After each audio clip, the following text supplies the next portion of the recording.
kui me räägime ettevõtlusest, kui sinu huvi on ettevõtet arendada, siis sa pead saama paremaks juhiks, paremaks ettevõtjaks, paremaks süsteemide loojaks, paremaks selles, kuidas võtta see pilt, see visioon ja leida need vajalikud inimesed. Sa pead saama paremaks, et aru saada oma kliendist. Sa pead saama paremaks selles, et mõista, kuidas klient jõuab minuni, kuidas need süsteemid minu kunstis, ehk siis minu äris toimuvad, mis on see minu kunst, ehk minu süsteem. Sa pead saama paremaks inimeste haldamises, inimeste juhendamises, ka ära ütlemises, sa pead saama paremaks delegeerimises ja vot seal on minu jaoks isiklikult, kui sina oled ettevõtja, tahad kasvada, vot see on see minu jaoks isiklikult, vot seal on see mahlane asi on.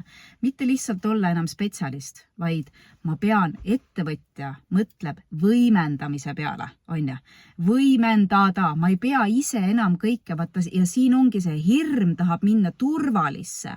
Spetsialist olla on turvaline, spetsialist seal, aga Liina hakka võimendama.